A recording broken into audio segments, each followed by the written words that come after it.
Welcome to the Sludge Report. Once again, it's 10 p.m.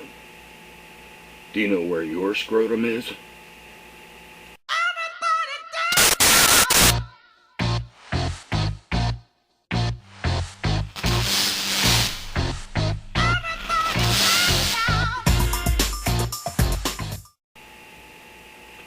Hey, how you doing?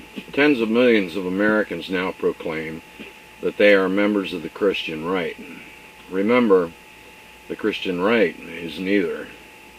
They abhor science and scientific enlightenment. They seek to transform what's left of this country into a religious state.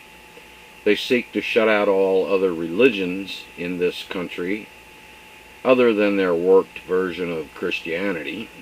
They call for the eradication of homosexuals, feminists, secular humanists, Jews, Muslims, and a host more. Their hero is Glenn Beck.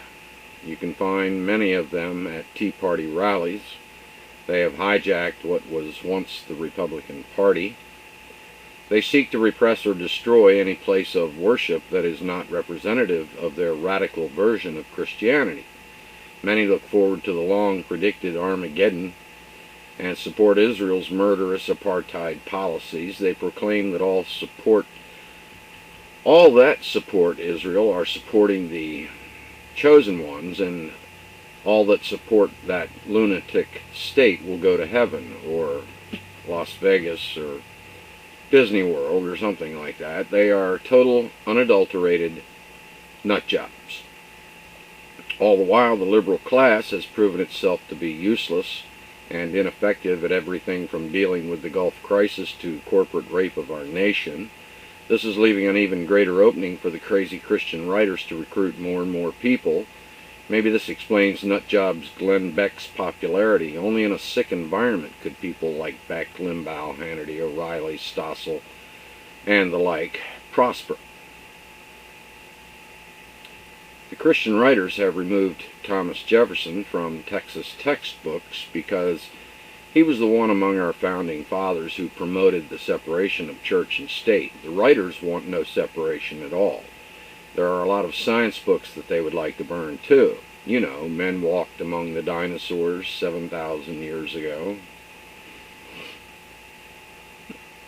Because the Democrats have not bothered to repeal gross violations to domestic and international law, they have created a means for these religious whack jobs to eventually spy, torture, and assassinate anyone in this country who does not support them and have the same beliefs as them. They are very thirsty to regain the power in Washington, and we should all be very concerned, I think.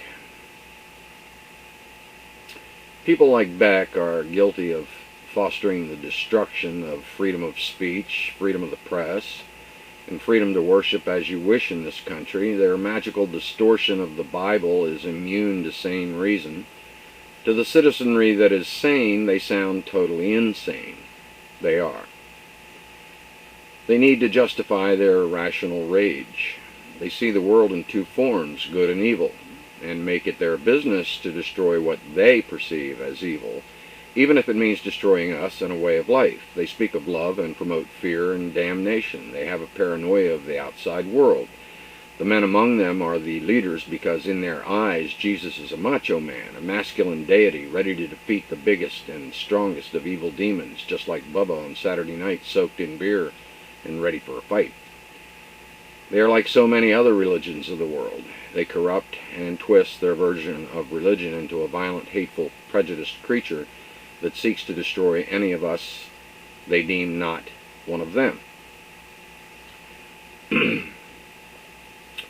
Violence must be used to cleanse the world.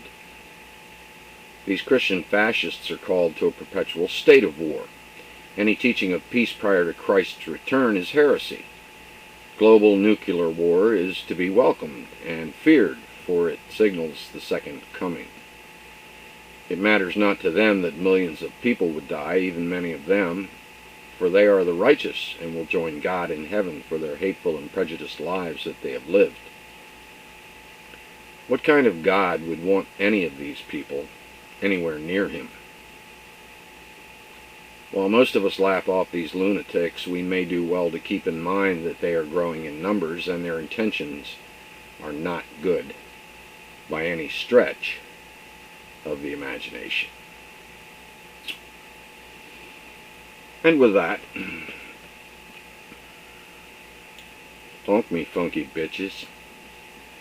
Honk request 1196. Name of the pen. Don't know where to put in honk requests, but I'd love to hear one for Nikola Tesla, the robbed and ruined visionary genius whose inventions would have had oil as fuel obsolete. Honk request 1197. DJ Misty Clue. Please give yourself a honk for breaking down the funk. Greetings from the Netherlands, and greetings to you. Honk request 1198. Jason 34207. Can I get a honk for gas masks and rubber suits? Doing some price checking just in case I have to include both in my bug out bag. And one more for Bradenton, Florida. We need all the honks we can get. Honk request 1199. Tom Brown. Hey Joe, how about a honk for Obama not being disturbed by the BP oil disaster? It's a good cover for the disastrous U.S. economy and the coming Jew-Iran war. Was a good cover. Honk request 1200. To you who have ears, one. Can I get a silent honk for all the solo geese and ganders out there who are not heard but whose hearts moved at the stirrings of virtuous voices like yours?